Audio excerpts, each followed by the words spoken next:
All right, thank you everyone and welcome to the April 22nd, 2025 regular council meeting for the Village of Lytton. I'd like to take a moment to remind everyone to please turn off your video, mute your microphones, and allow council to begin the proceedings. Just to let you know, we are all being recorded and broadcasted on the Village of Lytton YouTube channel. If anyone is looking for a video recording of this meeting or a past meeting, you can go to the Village YouTube channel and watch it there. Thank you, Your Worship. You may call the meeting to order. Thank you, CEO Storoshenko. I call this April 22nd regular council meeting to order at 7:01. So I want to begin by recognizing the land that we are on, the unceded traditional ancestral land of all of our neighboring First Nations, the Ntlaka'an people. In accordance with our council procedure bylaw, Kathy Walters is joining us as Deputy Corporate Officer this evening. All right, we're going to move right on to item number 3 at the agenda, but we do have one late item to add, and it's regarding an NDIT grant application. It's going to go under item number 12, other business. So can I have a motion, please, to add that to the agenda? So moved. Thank you. And a seconder? I'll second. Thank you, Councillor McCann. All those in favor? Carried. So now we need a motion to adopt the agenda as amended. Thank you. Seconder? I'll second. Thank you. All those in favor? Aye. Carried. Moving right on to adoption of the minutes of the April 8th regular council meeting. So we need that motion made. So moved. Thank you, Councillor McCann. Seconder? Thank you, Councillor Toss. Were there any errors or omissions? No, seeing none. All those in favor? Carried. So that brings us right down to the next item, item number 6, which is our delegations. And this evening we do have a delegation. It's been a long time since we've had one. And so tonight we welcome Sergeant Scott Clay. But because our council procedure bylaw limits the delegation to 10 minutes, what we'd like to do is put a motion forward because we requested you to come. So we'd like to put a motion forward to extend that 10 minutes if it's required. So can I please have somebody make a motion to do that? Councillor Lightfoot and a seconder. I'll second that. Seconder, and I'm assuming nobody is going to object to that. All those in favor? Aye. And carried. Perfect. So I will turn it over to you and welcome. I know we had talked about having you come and present 3 or 4 times a year or something like that. And I can't remember when the last time was, but welcome. Thanks. I was trying to remember when the last time was. I was presenting to you guys and I don't recall when it was either. So it's nice if we can do it quarterly, but I understand that agendas get packed and there's always stuff going on. And sometimes you just wonder where the weeks and the months go. So I'll keep my little spiel here brief so that there's more time for you guys to ask any burning questions that you may have or clarification or something. So what I did is I took a quick look at kind of where we were at. So as expected, since the regionalization of the Little and Lytton offices together in the fall of 2021, we've started to see a steady increase in calls for service back in the Lytton area. So in 2022, our Lytton detachment area, so for just frame of reference, Jackass to 10 minutes of Spence's Bridge to the Hilltop Farms to basically the change in the YRB cable road services on Highway 12 is the Lytton detachment area, and then somewhere up over the mountains and far away in the Stein. So in 2022, we saw 632 files to calls for service, where that's, and the calls for service is either a member of the public has called to hey, I need the police, or the members on the staff have come across something and had a proactive response to an incident. So 632 in 2022, up to 839 for 2024. So a 200 file increase. As people have returned, we've reestablished more services. So that's trending the way I thought it would trend. And this may sound a little bit strange, but I'm happy it's trending in that direction, because if we're getting calls for service, that means there's people in the area. That's what we want.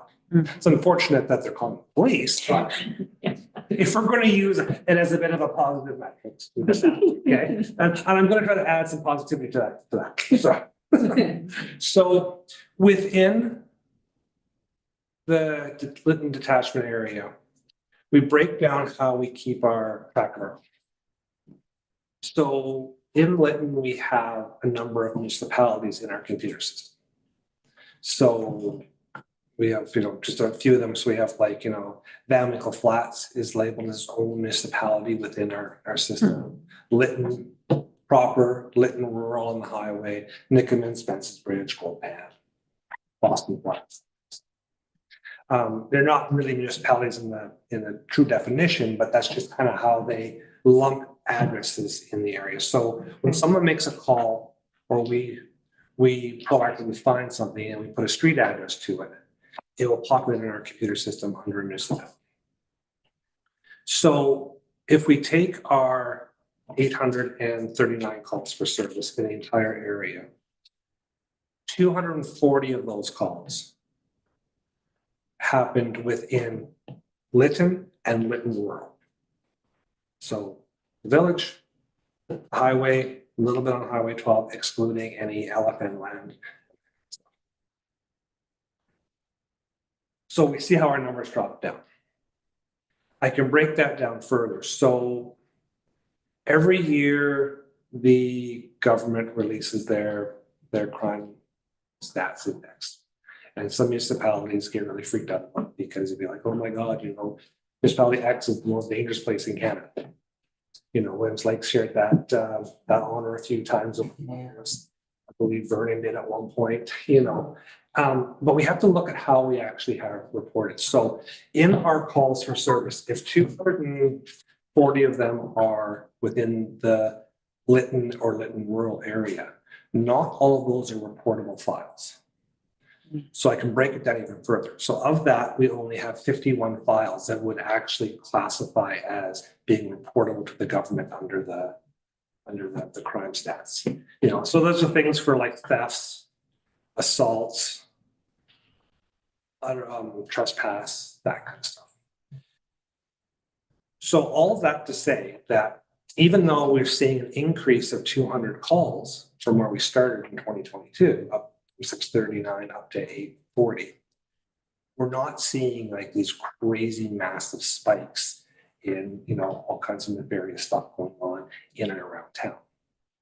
So that's why I like to say, even though calls are up, we're looking pretty good. So if we look at just the calls in general, I just grabbed some highlights. Of the 839 calls for service in the entire area, the most common file type that we're seeing is traffic-related files. No surprise there, we're on a major highway. So of the 839 calls for service, 165 were traffic-related.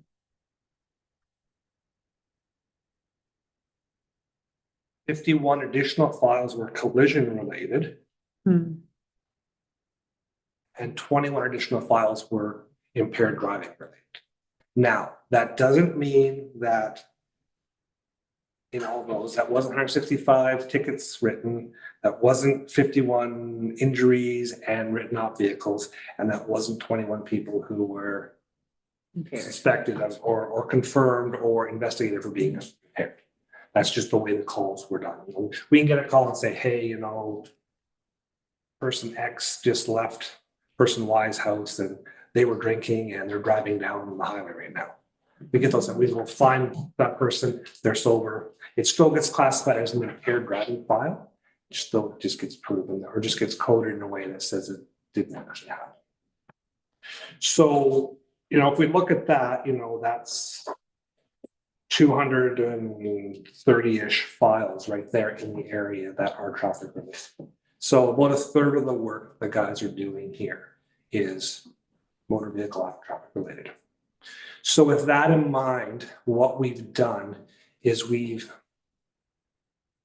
begun to equip our guys and girls in the office there with more traffic related skills. So I've got my last two guys going out here on Sunday. They'll be in Chilliwack all next week. Last year, the RCD started running this Foundations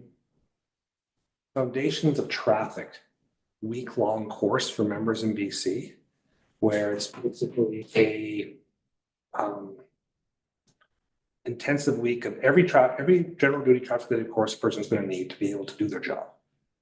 So the roadside screening devices, the little glowing things that we have to use, the radar we have in the vehicle, the laser radar, the standard field sobriety test, so the touch your nose, walk in a straight line type of thing. It's a bit more detailed than that, but you get the gist of it there, that type of stuff. So that there's no great delays. We don't have to wait for somebody who's qualified, or we have to say, well, I'm not qualified to do radar, but I'm going to risk it out. Hope someone doesn't challenge me. We said, no, we want to give the guys all the tools they need so that if they come across, that impaired rollover accident on the highway by YRB, that the excuse can't be used that the members weren't trained or working outside the scope of their responsibilities and their knowledge. We've also increased some of the equipment the guys have. So I've got one more vehicle that's being built right now, and Lytton will have a completely brand new fleet of police vehicles. And we got the guys all four-wheel drive F-150s. So there's no excuse, and there should be no reason why they're breaking down, because the Explorers were nice, but they're not exactly the most suited for this area. They've got all brand new radars in the vehicles. There's more than enough of the roadside screening devices, the ASDs, to go around, so that they will always have them. And even if we have to send some out for annual maintenance, we still have some in reserve, so there's never a risk of the equipment not being around. And we just sent one of our members out on the it's called the intoximeter training. So that's where you have the qualified breath tech who, when you have somebody who's impaired and you take them back to the office, it can blow on the instrument. And we have an instrument that was actually in the old office and survived the fire. We had a lot of stuff that survived the fire. Behind that concrete wall, it was quite eerie when we went to get it, actually. So now that we have a member trained here, that will be coming back down to Lytton. So we won't be required to take individuals to Lillooet or to Ashcroft. That we'll be able to do it all here. So we've been able to slowly return most of the standard services that a detachment offers anywhere in the province or anywhere in the country where the RCMP police jurisdiction. So I'm quite happy and proud to announce that. It's taken us a while to get there, but we have it. We are fully staffed in Lytton. Great. We have 4 constables and the corporal, and I know that some of you have talked to Mike over the last little bit. He was here before the fire and chose to stay on, and that's why you've seen less of me, is because he's been back in the office now working more. So I've been leaning more on him to run the day-to-day down here, as opposed to me running back and forth 6 times a week.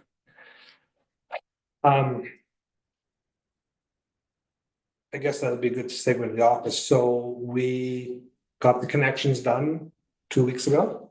So we are now on water and sewer. Okay. Oh, good. We still have an open hole in the yard because they did actually find some remains. Oh, really? Yeah, it was a surprise. So we're just working through the process of that with LFM, because they are our landlord for the land. But we were still going to make the connections. So The office is, I'll say, done for the time being. The temporary Yes, office. yes, thank you. Remember. Thank you. Yeah. Actually, I stopped using the word temporary and I started using the word interim. Yeah, okay. Interim. And the reason I've gone down that road is because temporary and interim, although they get you to the same end result, when you say them out loud, they elicit very different feelings and responses. Yeah. And I didn't want to keep using the word temporary because we are 3 years down the road and we're still temporary, so we're interim. I don't know what the long-term plan is. That is a conversation that is much higher than me. However, what I will say is if that is information that you guys would like more clarity on, my recommendation would be, Your Worship and Madam CAO, to maybe pen something to me that I can take my senior level and see if I can get someone in the decision-making realm to give you a better answer, because I know, Ronnie, that's going to, the temporary interim 3 years down the road, what's the plan, is going to be a question that I was fully expecting, if not tonight, to get asked to me at some point in the next 6 months. So I just thought I'd get ahead of it and say, let's do this, and that way we can get you guys an answer before it becomes a problem. We will do that. Thank you. No problems.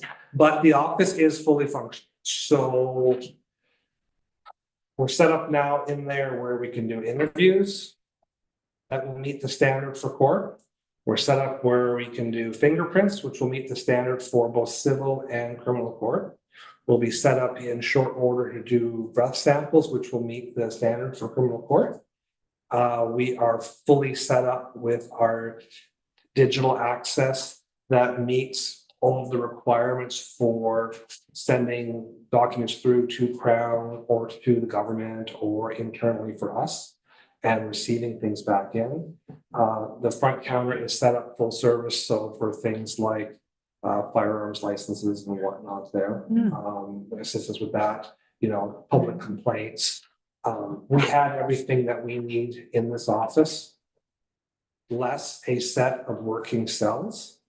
But as I've said before, we weren't using the cells that we had in the old alternates because we didn't have any guards. Yeah. Anybody who was in custody is or was still going to Lillooet or to Ashcroft to be housed for the night.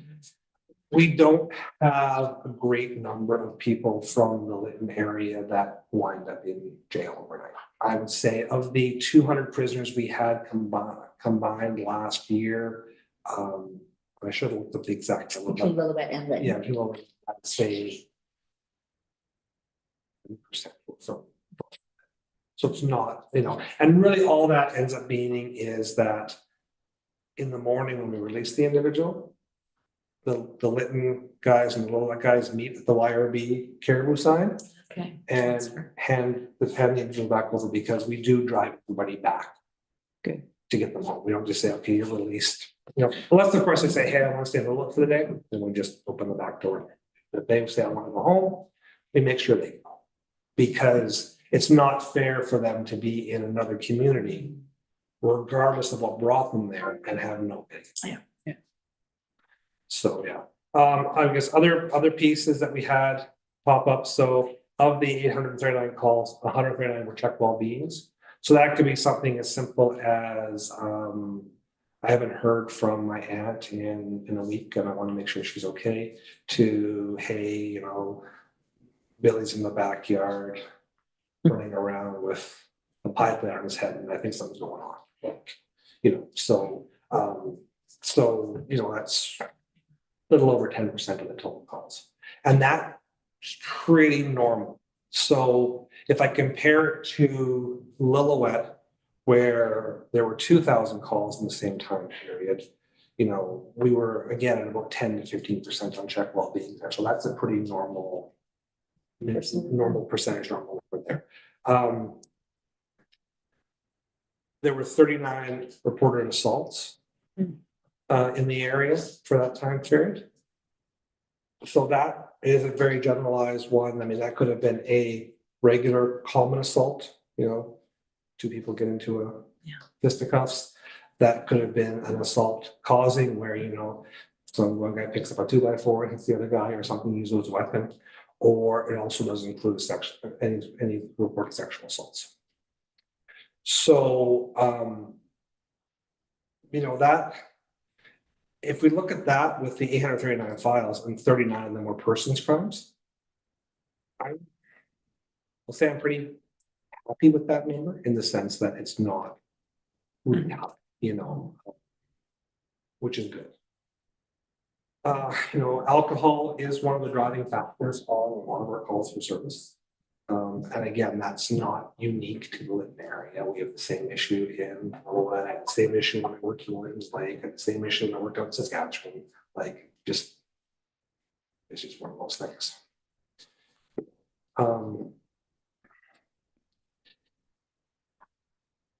So when I look at our calls, I'm confident that we have a safe community here. We have a good response from the 5 people that we have working in the community. And with that, we have a bit of ability now to be more proactive.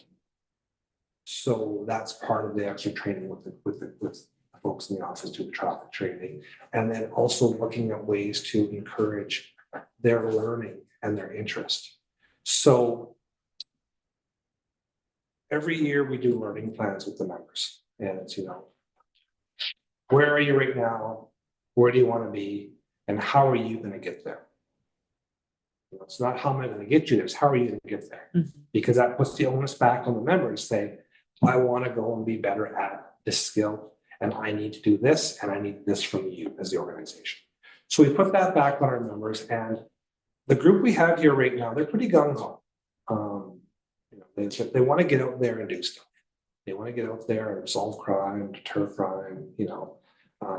So we've been working with them on things like, you know, writing operations plans, you know, working on more drug-related investigation skills. They're all, and this is pretty normal for young members. They all want to be involved in drug investigations.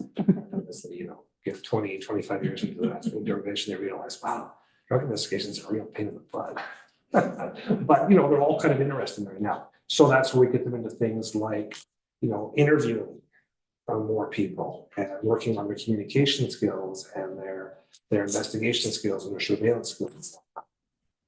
So they're all really gung-ho for that kind of stuff, and we're making sure we're supporting their training opportunities. And when they come to us with a plan, hey, we want to do this. We want to set up a traffic operation on Highway 1 at the pullout by YRB, and we want to be looking for the movement of drugs and stolen property on Highway 1. All right, great. How are you going to do that? Give me your plan. Write their plan up there. If it makes sense and needs more resources, we'll support them. You know, we'll call out to our integrated traffic services or our interdiction teams or whatnot there and bring the resources in for them to be able to do this, you know, and they may get drugs or stolen property or they may not.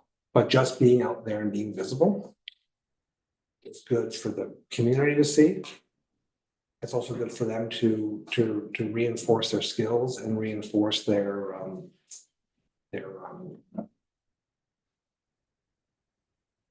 confidence. Sorry, their confidence to keep pushing more.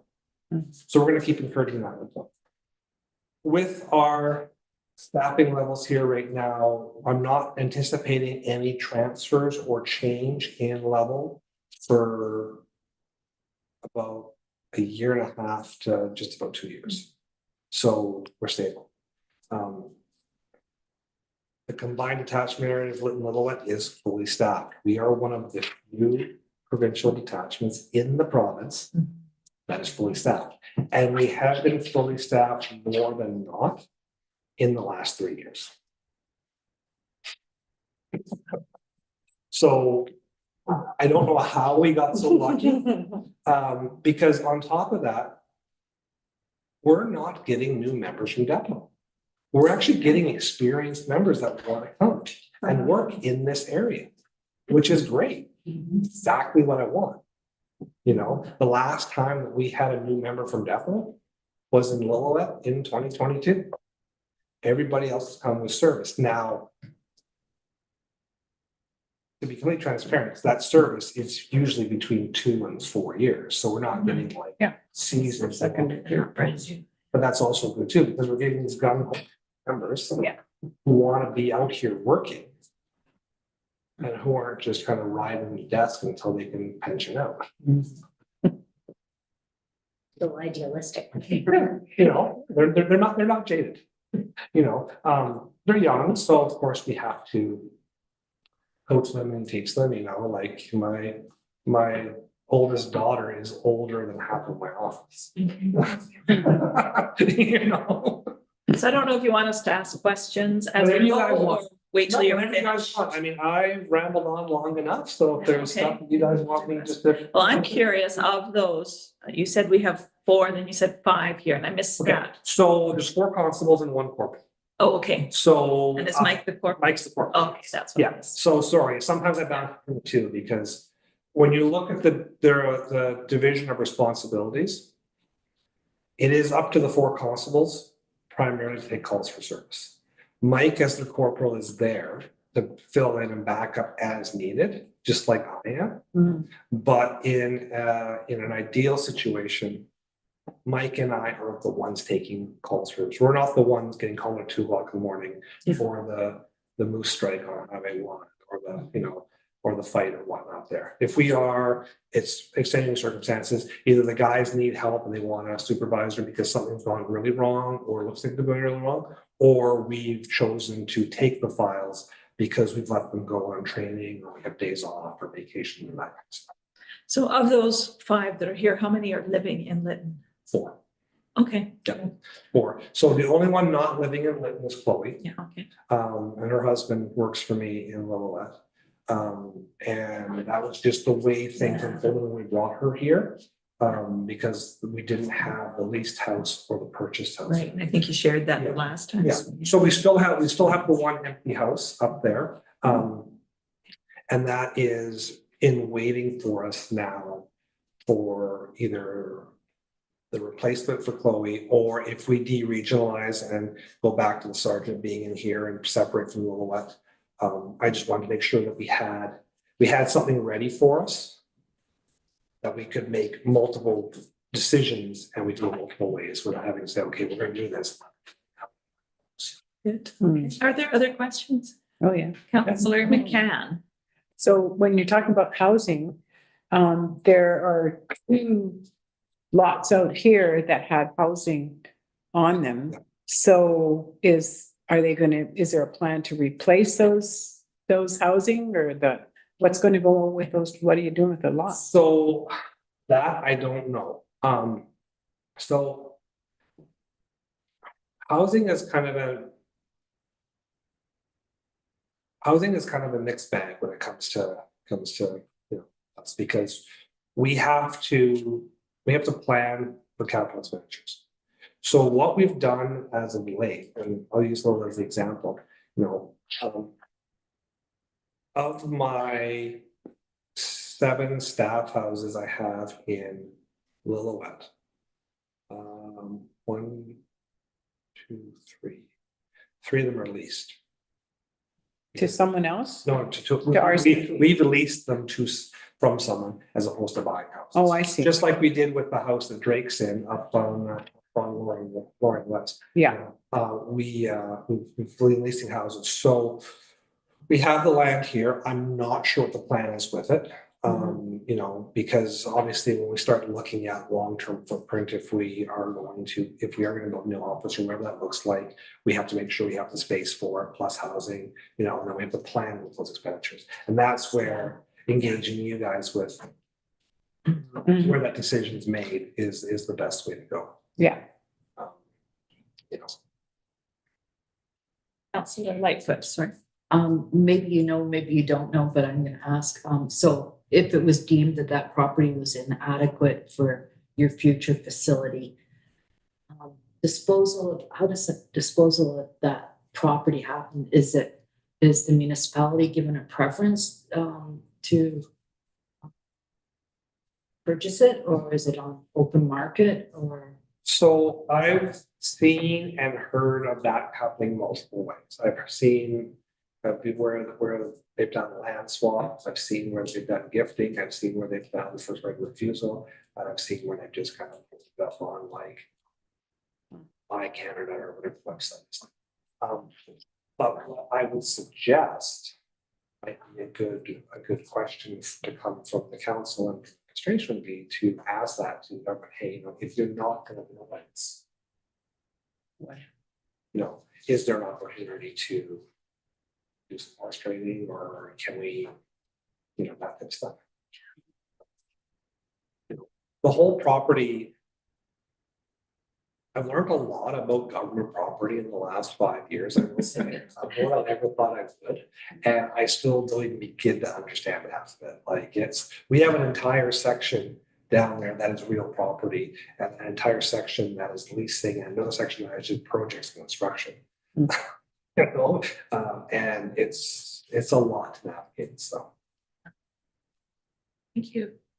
Any other questions? Yeah. So, Councillor McCann? I could keep going on with questions, but I'll try to skip myself. The members that are here, like, to be honest with you, I don't think I've met, maybe Mike, that's the only one I think I've met. So, but there are a number of things going on, and for a while there, it was, you couldn't get a hold of our RCMP to let them know. Like last year, we totally missed the RCMP in the May Day parade because we forgot to ask them to come because nobody knew how to get a hold of them. But that kind of thing, right? Just before, it was always make sure, like I knew to get a hold of you to say that this is coming up. Can you let the people know? Because we like to see them. Yeah. Right, at any kind of community event. And I know that there was one constable or member, I don't know what the proper term is, but anyway, we spent quite a bit of time in the school, and I heard lots about that person and lots of good reports, and that's the kind of thing we all want to see more of, I think. I know I personally do. And that kind of relationship building, I think. That's an individual. Yeah. Well, I like to see the people. I like to feel like they're a part of our community and that they're interested in what's going on, as well as doing their job, of course. But yeah. Best way for this is, you know, for all those requests to filter through Mike. You know, because he runs the schedule for Lytton. So, you know, when we start looking, okay, what events are going, you know, and how we schedule ourselves properly. So within our Lytton office, we have the 4 constables. 2 of them are provincially funded constables, and 2 of them are Indigenous policing funded constables. They all do the same job. It's just that Tucker and Drake, they run on our Indigenous policing side of things, so they are the primary point of contact for the 6 units. You know, but you know, Chloe and Grant, who are provincial constables, they still go out to Nikomin or to Elephant, or Siska's got the, you know, at the request of Chief and Council, to do that with the that's, you know, and I know the police and school conversation is, I know, I can see it on your face, and that's okay. You know, I'm a couple mindsets on it. And this goes back to, I remember being in a presentation of Williams Lake back in like 2004, 2005, right when I just first started with the RCMP. You know, having uniformed police officers visit schools and nurses and counselors and stuff. That is, you know, for students, that is their safe space, but that's also that's their community. That's their peer group. And if they're comfortable talking to 6 foot tall, blonde, white guy in an RCMP uniform, in a safe environment like a school. If something goes off the rails in life outside of school, side of the road, friend's house, whatever the case is there, and we show up, we like it to not be as intimidating. That being said, I also think that we should not be in the school 40 hours a week. Mm. There's a fine balance there, So, and we've been navigating that a bit, a bit more too, to find what that balance is. Because we do get requests from the teachers also to come in, but we also have to, I've said to the guys, you do have to realize there's a point where you say, no, we've already been in school 15 hours this week doing stuff. Like, we're police officers, not teachers, not social workers, not babysitters, not guidance counselors, police officers. We'll come into a specific task or responsibility, or just come and play basketball or dodgeball or whatever with the kids. And then we're going to. That's not really our lane anyways, as a municipal council. Yeah, no, but I like to put that out there because you guys do hear from the community and the parents and the businesses, and they know that you guys have access to us. So if you've got a parent who is not happy that the police are in the school so much and you're hearing about it, yeah, it's perfectly, I perfectly expect you guys to say it to me or to Mike, whether it's in a council meeting or an email or a phone call or a text or a drop by or whatever the case is. That's okay. And I think the school is one example of being in community, right? Yeah. And I do think, like, as we get out more, the guys get out more and they want to be more visible and get more comfortable out there, And that's too why, if you notice, all of the vehicles that the guys have here are still marked vehicles. That's by design. That's again for that visibility. So the people know we're out and they know where to approach us, and the guys aren't, hiding behind, an unmarked policeman. Last question. Okay, last question. Earlier on, about a year ago, maybe more than a year ago, you were trying to organize some kind of a community consortium with service providers. And I'm really curious whatever happened. So the idea stalled out a little bit, mostly because the community service providers weren't ready to undertake that responsibility. Oh. Is what it was. There was a little bit of a difference of opinion on suitability in the community for it. So what I did is I backed off. And again, this comes back. Can you explain what you're talking about? Okay, so what we introduced was this situation table law. And the idea was that it's running in a bunch of communities around BC already. It's bi-monthly 90-minute hard stop meeting of like education, police, MCFD, FNHA, IH, like the community service providers. And the idea behind it is that if one of the service providers had a client or a situation that met the criteria, they could bring it to the table. We could discuss it in a semi-sanitized, anonymous situation, determine whether it met the elevated risk criteria, and then who would the best agency would be to take the lead. It's like a Program. wraparound service. It's a program that's running in other places that you were trying to bring in. Yeah, so Merritt has ones, there's one in Surrey, one's like, there's a bunch of ones. They work quite well. So we got the funding, we brought the presentation to the service provider, and we started working towards it there. And then we realized, okay, the service providers weren't in a place where they were ready to undertake that. Part of it was stability within their staffing. And then the other part was suitability right now, just kind of based on history. And where I erred in this was the way I first introduced it. It came off as an RCMP-led initiative, and it wasn't. The idea behind it was actually to reduce the RCMP involvement, to stop, re-victimizing or impacting people, you know, because the RCMP are showing up on your doorstep at 2 a.m. because something's gone wrong in your world, we would deal with the immediate public safety side of things. But if it was better served by N7, MCFD, IH, FNHA, education, you know, we would give it to them as opposed to constantly being the RCMP. But they weren't quite ready. So what I've done is I've just let it sit. We still have a little, like I still am talking with some of the leads, you know, Therese from CFD was asking about the other day. You know, so no, it's not dead in the water. The funding is still protected. It's sitting there kind of in trust, just hanging out, ready for whenever the community groups are ready to sit back down and see if they can make it work. So I'm hopeful we'll get there, but I'm also not pushing hard up there because I don't want to set us further back. I do strongly believe it is a good program, the right idea for this area, and will offer a lot of benefit. Good, so we will wait for, Yeah, for we'll wait more for more. information on But that.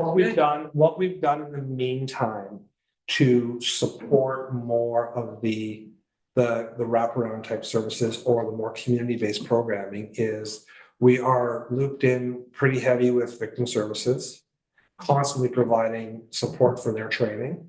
We're looped in pretty significantly with restorative justice, constantly providing resources, members for their training, help there, and same with Indigenous court. And all of the members in both communities have been out on both restorative justice and Indigenous court training. And I've got 2 left to do the victim services. So Good. we're just trying to get more moving that way. Awesome. Okay, well, thank you so much. Okay. Yeah, it was really interesting. And we'll have you back again in a few months, whatever. that's gonna Whenever look you like. want, whenever you Okay. want, just let me know and we'll make it happen. Okay, We'll be perfect. following Thank up with that email, right, Yep, to, yeah, you guys do that and I will, hopefully not put my foot in my mouth and got myself in trouble with that, but I think it's the right way to go. Yeah. I think it's the best way to get you clear, concise answers from the decision makers, based on what they know and what they can just help. Perfect, thank you. Thank you. Okay, thank you. 3 days. I'm going to turn it back over now to CO Storchenko for public comment. Thank you, Your Worship. So members of the public are now invited to comment on matters related to the agenda. If you would like to speak, please use the raise hand function on Zoom. You can find that by clicking on React at the bottom of your screen and then click Raise Hand. When it's your turn, I'll read your name and you'll be asked to unmute yourself. You'll have 2 minutes to speak. Speakers are asked to please state and spell your name, say your address, and the agenda item number that you're speaking to. So if anyone would like to speak, please use the raise hand function now.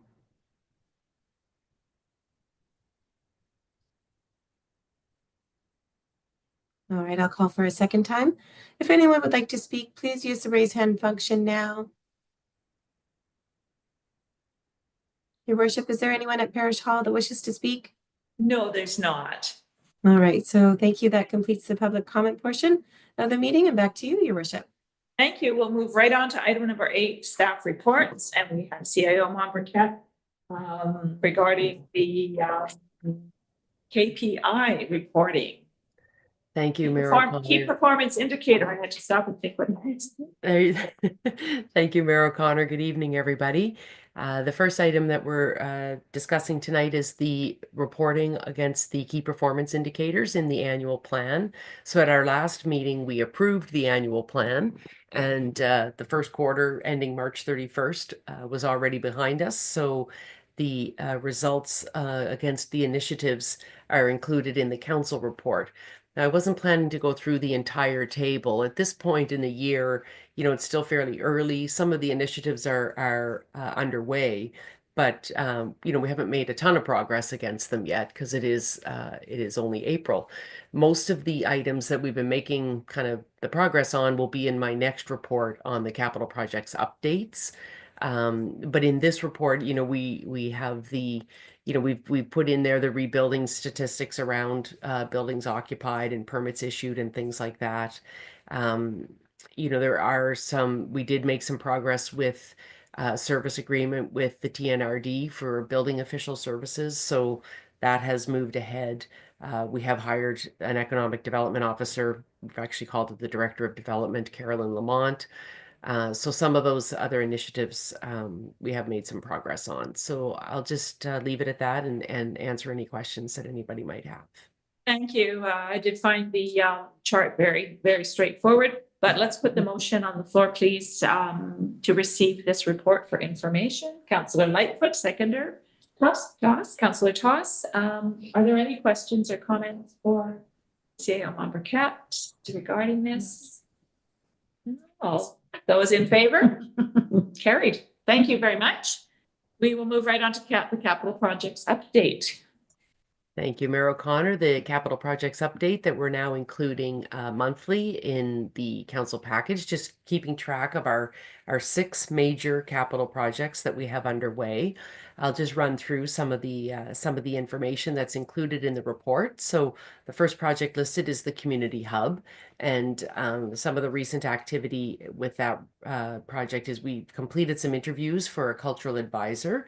And we're just kind of working through that process, not quite ready to announce anything yet, but the process is underway. And we had posted an RFP for an architect for the project, and that is on BC Bid, and it closes tomorrow, April the 23rd. We received a number of inquiries from architects during the period when questions were open, so we're expecting to receive some good proposals there. Once the next steps then will be to evaluate those proposals. We're continuing with requirements gathering with the community, different organizations, to see, kind of who's expressing interest in being in the space so that we can provide that contact information through to the architects. And then we're in the process right now of considering doing an RFP for a design build of the pool itself. So just the pool structure, separate from the rest of the project. With the fire hall, up on Loring Way, we had hired architects to do a concept plan. So we're working through, we're almost at the end of that process, and the GICB application process. We've been working on that and are hoping to have something submitted this week or next. We've been working quite closely with the staff at HICC to make sure we've got all the requirements met, and it's in pretty good shape. We do have a Class D estimate for that building as well. That has been completed. We're continuing with ongoing consultation in the community and with First Nation partners. And so then the obvious next step is to submit that application. On the village office at 380 Main Street, we've reported before that we've hired Shauna Noyes as our architect, and she has worked with council on 3 different schematic design sessions, and so trying to gather the requirements there and fit them all into that building. The next steps on that will be architectural drawings that would be issued for construction, hoping to start that construction in the summer sometime. So it'll take a while to get to that process. An archaeology assessment being completed and having the work plan for any anticipated footings or whatnot for that building. And of course then to issue an RFP for the construction company. On the Public Works building, I think everybody knows that this is underway. The old sewer line was removed, and the RIC, the Rapid Impact Compaction, has been completed, making the site now buildable. Some of the materials have been ordered. The contractor is on site, and we're not anticipating at this time any delays. They're ready to proceed with the construction of that building. On the water upgrades, we have issued an RFP for repairs on the east side of Main Street.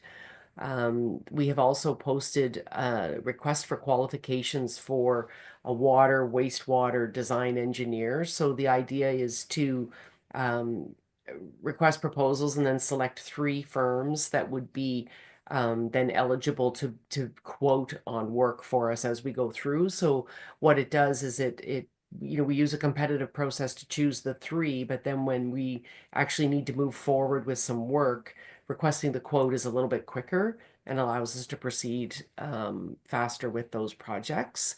And we are awaiting our capital reinvestment plan from the consultant on water.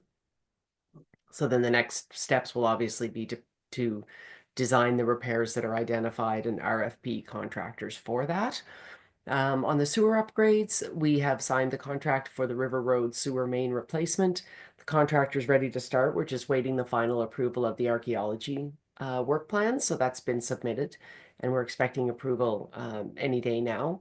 And again, the request for qualifications that I just spoke about applies to the sewer upgrades as well. And then our next step on sewer is to complete a prioritized list of the sewer repairs for village council, and then we'll also work through LFN with that as well as they're directly impacted. And this has to do with replacing some of the main lines on Fraser Street and Main Street and some of the other aspects of the system. There's quite a bit of work to be done, and we want to get that prioritized list so then we can use our newly selected design engineers to design the repairs and get moving on them. Thank you. So let's put a motion forward, please, to receive this for information. Councillor Lightfoot, seconder. Seconded Toss. Councillor Toss, are there any questions or comments regarding the report? Councillor Lightfoot. Just a comment that, you know, we hear this information all the time, but to have it physically in front of me and to be able to see the progress is really reassuring and quite a valuable tool. So thank you for doing that work. Thank you, Councillor Lightfoot. We've also used this report with a couple of partners who are interested in our progress as well. So every month I send a copy of it to EMCR so they can see how our progress is on the capital projects, and to some of the contacts at LFN.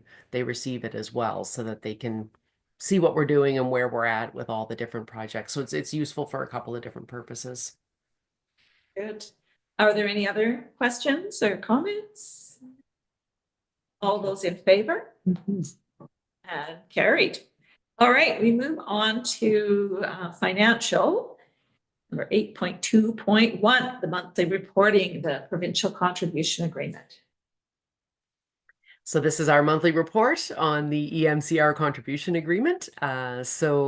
As you know, our contribution agreement requires that council consider this submission monthly before we provide it to EMCR for reimbursement. So this is under our recovery grant that we have with EMCR. So in the month of, this would be for the March expenditures. So we had a total expenditure of 81,239 listed there according to the different categories. And we're just looking for approval to submit this to EMCR for reimbursement. Thank you. So we have a two-part motion. We have a two-part recommended motion here. So Also move. thank you, Councillor McCann, seconder. Toss. Thank you. And any questions or comments? I noticed the amount for the archaeology grant. So those are people rebuilding that are then putting in their receipts for the updated, upgraded grant that we're providing. That is correct. Okay, great. Good. Okay, seeing no other questions or comments, all those in favor? Carried. All right, now on to the annual tax rate bylaw. And back over to you, Diane. Okay, so here we go. Lisa's getting my presentation up for me. So we're now at this stage in our process where we're considering the 2025 tax rate bylaw. On to the next slide, Lisa. So again, just to remind everybody of our timeline, we started this back in February with a budget direction from council for a 6% increase in property taxes. And so through that, we have prepared a number of different budget documents and the 5-year financial plan. So on February 26th, we had a community engagement session on the budget. We had it open online from February 26th to March the 12th. Then on March 25th, we presented a draft financial plan to council. And at the last meeting on April the 8th, we gave first, second, and third readings to the 5-year financial plan. So then tonight we are hopefully going to adopt the 5-year financial plan later on the agenda and consider giving first three readings to this tax rate bylaw. Then the final step will be on March the 8th. We're going to have a special council meeting where we will consider the adoption of the tax rate bylaw. So our tax rates, of course, as we've discussed before, typically our mill rate for the village of Lytton taxes, as the assessment values go up, the mill rate comes down because we don't want to increase people's taxes by 30% or whatever the assessed value is increased in the current year. This chart just shows the 2025 assessment values compared to the 2024. So you can see the fairly significant increases, residential up from 15 million up to 21.4 million, the utilities from 5 to 5.6, major industry from 540,000 to 588, and the commercial from 5.1 to 5.9. So you can see the tax rates there that have been set with the incorporating the 6% increase. You can see that the actual rate itself has decreased, but the resulting tax revenue is increased by 6%. So that's how the two numbers work together. On to the next slide, Lisa. And then the Village of Lytton is also responsible to calculate and collect the taxes on behalf of the TNRD. And I'm sorry, there's a typo in that title, also the regional hospital as well. We also collect taxes for police, school, BC assessment, and the Municipal Finance Authority. However, in those cases, they just give us the rate to charge. We don't have to calculate anything. The rates for the TNRD and for the regional hospital are based on our rates and our assessment values and predetermined multiples that are provided by the province. So on this chart, I just have, again, the assessment value, the municipal rate, the rates that the amount that we're collecting on their behalf, and what the total is of those. Now, in previous years, I've also had on this chart the amount that we're collecting for all of those other agencies. However, I don't have the school or police rate yet, so I didn't put them on this chart. When we're considering the bylaw for adoption on May the 8th, I will have those numbers, and we'll do a short presentation that evening just to update council on the total tax rate that's being that will be levied on our residents. You might notice as well, just to point out, there's a number of property classes here that we don't have any assessment value for, but we do set a tax rate. That's recommended because if there were to be a property come online during the year in one of those classes, we already have a tax rate established for it. So typically our tax bylaw will include all of the classes, not just the ones that we currently have assessment value for. On to the next one, Lisa. So again, this chart will be complete when I show it to you on May the 8th, but I didn't have the numbers to complete it for those two organizations. So our taxes for the TNRD have gone from 30,812 up to 37,323. The regional hospital from 14,629 up to 17,580. The BC Assessment Authority from 3,500, sorry, up to 4,000. And MFA, we collect a very small amount for them, $10 versus $11 this year. So next time I'll be able to show you the total that we're collecting and the total increase that the residents in Lytton are paying for all of the taxes combined. So the next steps, adopt the financial plan bylaw this evening, hopefully, first, second, and third readings of this bylaw, and then on May the 8th, adopt the tax rate bylaw. Okay, thank you. So can we have a motion made, please, to receive this report? Councillor Lightfoot, seconder. I'll second. Councillor McCann, are there any questions, comments? No. Okay. All those in favor? Carried. Thank you. So we'll move right on to item 9, bylaws 9.1.1. So if council, if you recall, at our last council meeting, we received a report and the public hearing for this amendment bylaw was waived. Can you remember that? Staff did send out notices on our website and in the newsletter. And I'm wondering, Lisa, Did we receive any feedback? No, we didn't receive any correspondence. Okay. The deadline was today at noon and nothing has been received. Okay, thank you very much. Good. So we will move on to 9.1.1, bylaws for reading. And we need a motion, please, to look at giving first 3 readings of the zoning amendment, this zoning amendment bylaw. Thank you, Councillor Toss. A seconder. I'll second. Thank you, Councillor Michelle. Are there any questions? We went through this last meeting. Okay, all those in favor and carried. So now we move on to the 2025 annual tax rate bylaw. And we just, of course, had that report given to us a few minutes ago. So again, we're looking at giving first 3 readings to this bylaw. A motion. Also move. Thank you, Councillor McCann, and a seconder, Councillor Lightfoot. Again, any questions or comments? All those in favor? Carried, so those are through.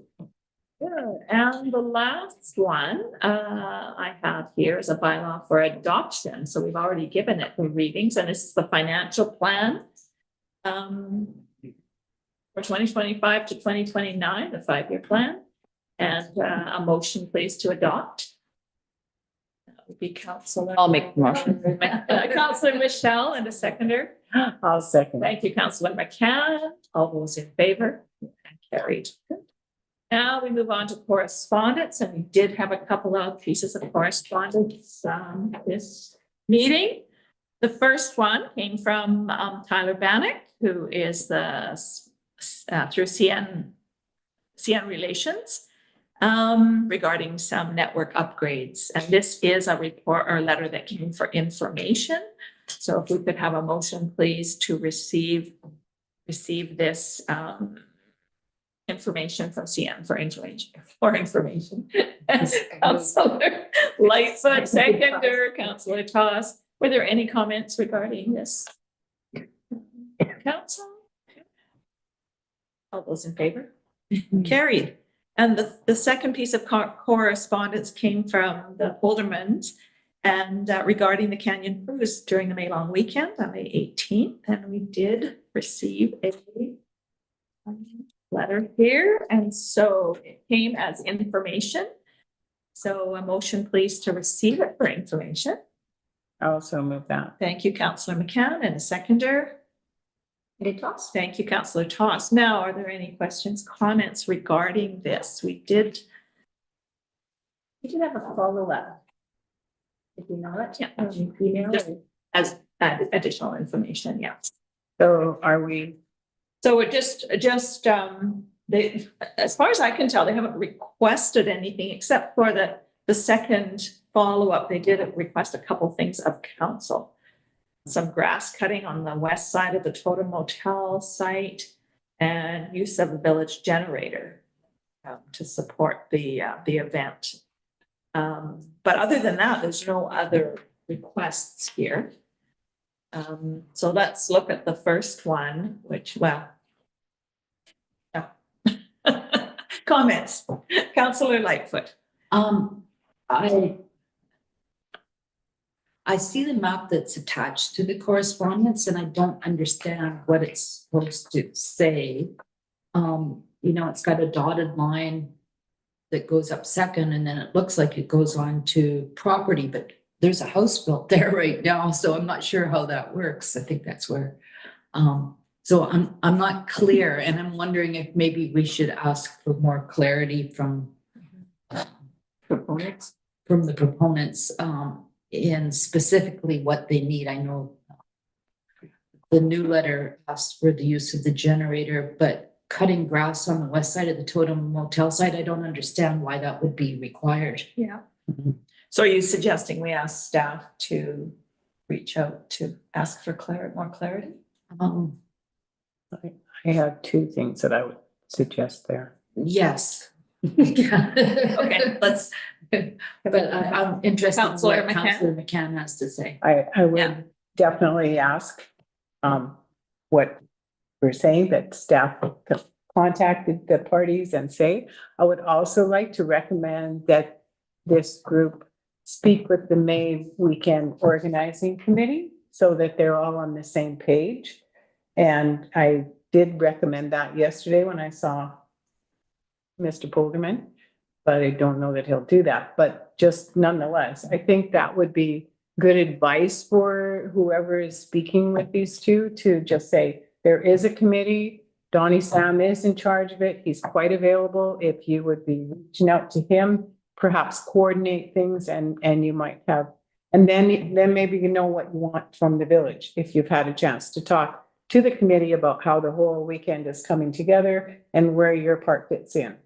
To me, that it's just a simpler way of doing things than us telling them and then going there and then going back and go to the committee and talk to them about what you want to do. And then if you need to, go to the village and say, what do you need from the village?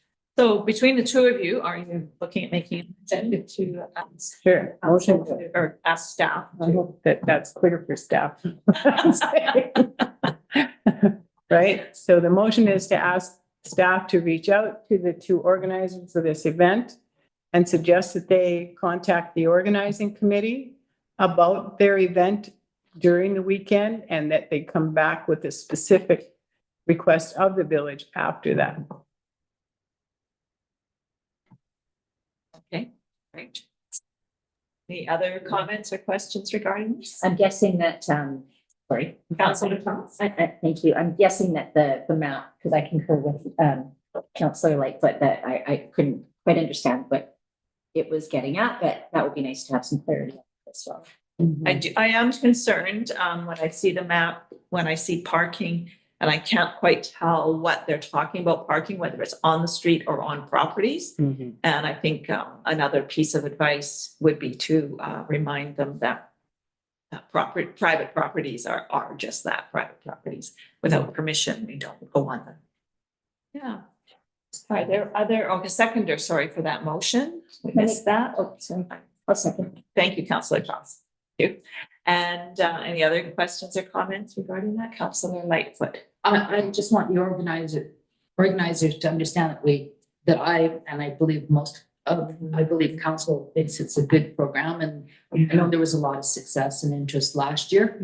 And there's a lot of activities planned for that weekend, so I think it will be, a real benefit to add it to festivities. So Yes, thank you for that. I don't want my question to be viewed as criticism. It's just clarity will make it safer for everyone. Clarity and process. Yeah, thank you for that. That's a very good point. So, okay, if there's no other questions or comments, all those in favor carry. And we have, but we also have a motion. So what happens to the motion that we have? Will we receive the correspondence? Receiving it for information. Have we already done that one? No. Yeah. Yes, Yeah, we we have. did. We already Yeah. voted on it? Okay. Thank you. I got lost. Thank you, CO Sorchenko. All right, we'll move on now to verbal reports. Okay, so I will begin with the mayor's report. So interestingly, these past 2 weeks, since our last council meeting, have seen a number of media contacting me requesting interviews. CBC National Program, a Quebec photojournalist, the Merritt Herald, CBC Kamloops Radio are actually coming tomorrow, CFG CTV. And at first I was thinking they were all leading up to sort of the June 30th, but the themes and focuses have all been different. So I think it was coincidence, maybe some of them, but yeah, it's been a long time since I've seen media. Of course, with the federal election coming up next Monday, right? I had visit with the Liberal candidate who came to Lytton here, and a call with the Conservative candidate, both wanting to understand Lytton's issues. So I was able to have conversations with them. I was on the interview team, and I know CAO Monberquette mentioned this earlier, for the cultural advisor position for the community hub. Then we should be announcing something pretty soon. I attended a TNRD meeting in Kamloops on the 17th and have had a number of Zoom meetings and other meetings over these past 2 weeks. I have to admit, I did manage to take some time this past long weekend for myself. So that was good, but it's been very, very busy, and I'm not going to go through and list everything. Elections Canada used the parish hall yesterday, so we had coffee at the village office at the old mill site, and it was a good turnout. You never know how many people are going to show up, but I think I counted 11 or 12 at one point, so that's really good. And we're going to be doing the same next week on election day, as the hall will be in use. I want to thank all of the volunteers who came to the annual spring cemetery cleanup last week. And I'd like to thank Councillor McCann and the Fire Smart Committee for getting it all organized. So that's great. And lastly, I want to congratulate publicly Chief Nakaya and all of the LFM Council for their successful election. I know I'm looking forward to working with them as we move ahead, as I'm sure all of you are. That is my report. And we'll move on to Councillor Toss. Thank you, Mayor O'Connor. I don't have a lot to report. Attended Mayor's coffee with Mayor and Council. I also would like to congratulate LFN's Chief and Council for being re-elected and elected, as it were. And I also look forward to further collaboration on things. I also want to mention the chamber dinner this Friday night. I believe there's still tickets available. They're $50, and you can reach out to myself or Bernie Fandrick, I think, and through jfoss at lytton.ca, and I can lead you in the right direction. I think it's 5:45 doors, and here in the parish hall. It should be a great night. And yeah, I ran into some press the other day with Mayor O'Connor. They walked by as I was doing some gardening and got an impromptu interview as well with some press. So that was nice. I was able to put some of our issues forward and really reaffirm how great we're doing. Actually, I think that as a village, I'm really proud of where we're at right now. So yeah, I really want to thank staff for all of that and the fellow council. Thank you. Thank you, Councillor McCann. Thank you, Mayor O'Connor. Took part in a number of events as well and activities. So on the 12th, I volunteered with the Fire Smart home assessment and fuel removal with the St. Agnes Scouts at a local elders home on LFN lands. And then the following day was the Sunday, where I volunteered with community members, wildfire crew, and the Scouts for the annual cemetery cleanup, as you alluded to. I counted 30 some odd people at that event. So it was a really good turnout. And the best part about it was they were multi-aged. They weren't all old.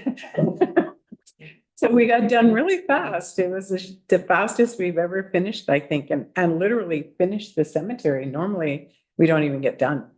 So that was a really productive day. The 14th and 21st, I went to the coffee sessions.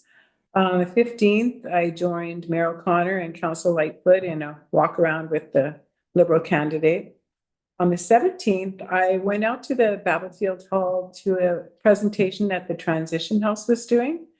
And I've gone to a couple of really interesting events. And one of the things that was mentioned there was the disappointment in the number of people who are able to attend these quality presentations, because so many of those people are working. I think that's why. But I would have felt really privileged to have the time to be able to go and take advantage of something that was just really relevant to our community and to the people here. And I thought, well, at least I got to go, but I recognize that that's a real challenge, trying to find time and ways of doing stuff when we've got these really excellent people here, and not a lot of people get to benefit from that educational experience.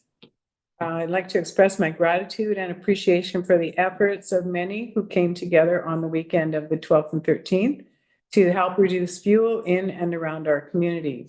And I'd particularly like to acknowledge the efforts of Patrick Michelle, who ensured that the Scouts visit was a learning experience for them all. And in addition to that, Area I Director Thorpe, thank you for coming, Director Thorpe, led the troop through a Fire Smart home assessment, and she did a really nice job of that with them.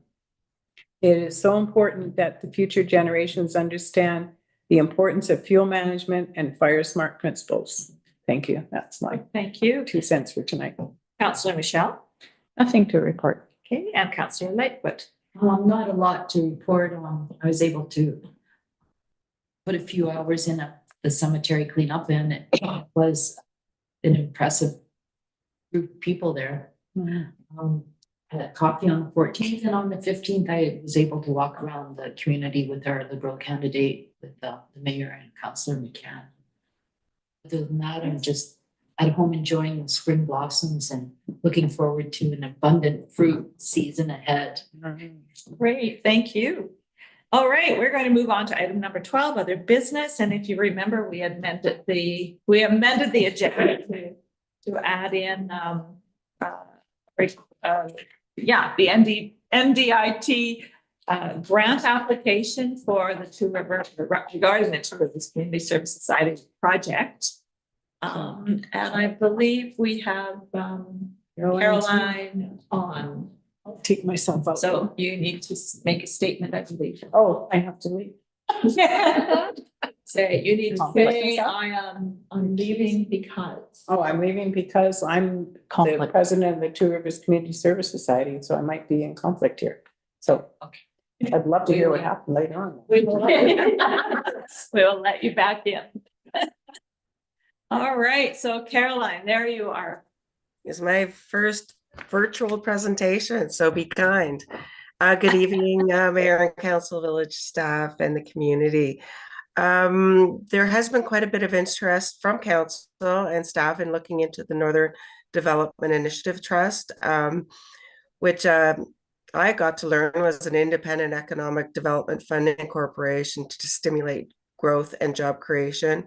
And they believe that the best economic decisions should be made locally, which is great. In seeing that, they have about 4 streams right now: business development, capacity building, and housing and community development. But most particularly, it's the community development program that we are looking at. One, considering community places, the other community infrastructure, and the other one recreation infrastructure. The Village of Lytton has taken advantage of this before with grant writing and your economic recovery plan, if you recall. The reason that we've put it on the agenda is that there is an April 30th deadline that we believe that we can make, where we have a project budget, and then we will need a council resolution. And that is for the Pocket Park, and I'm calling it that, which is also the shade structure, but it really is what we want to make application for is for Pocket Park enhancements. The community hub, we believe that we will have everything in order in time for a July 31st submission date. So that's not as urgent right now, and we'll come back to you with the details once, the architect's selected and we have budgets, etc. So right now, at the staff level, we've had talk about what's proposed. Obviously, this project initiated by the Two Rivers Community Services Society proposes to develop amenities that will make downtown more inviting, showing community and government investment in this recovery. The project proposes the 440 meter squared open air shade structure roof and foundation. What we're proposing also is a landscape plan with new xeriscape and fire resisting landscaping, cleaning up and replanting, lighting. And something that I did hear from a few of the councillors was the potential for a misting station. I don't know what that costing would be right yet. I have an inquiry out right now. And then 3 picnic tables, thinking 1 would be up and then 2 would fit in the structure. So that's what we have right now. Obviously, the Parker Park fronts Main Street, has water service. The water fountain pump is there. And the village will be relocating the washrooms, the temporary washrooms. So the resolution for council is that the Village of Lytton endorse the application in collaboration with the Two Rivers Community Service Society to the Northern Development Initiative Trust for the Pocket Park amenities. Would somebody like to put that motion forward? Be very happy to put. Councillor Toss and a seconder. I'll second. Thank you, Councillor Michelle. Are there any comments or questions? Fantastic. Wow, yeah, other than that sounds fantastic, and I wish us all the success in getting this grant. I will call the question and all those in favor. Aye, carried.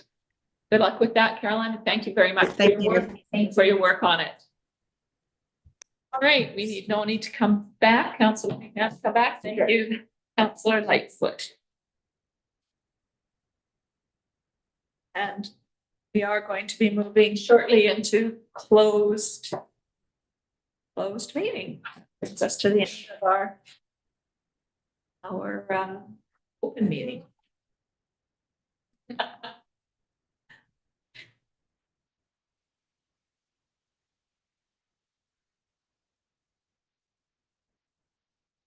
We have no items to be released from previous closed session. And so I'm going to ask for a motion to close this regular council meeting. So moved. Thank you, Councillor Toss, and a seconder, Councillor Lightfoot. And that brings us to the end. So I'm going to turn it over to CEO Storchenko. Thank you, Your Worship. So this concludes the public portion of the regular council meeting of April 22nd. We ask that the public and staff please remove yourself from the meeting as we go into closed. Thank you for attending. Have a wonderful night. I invite council to take a short recess while I reset the meeting to closed. Thank you.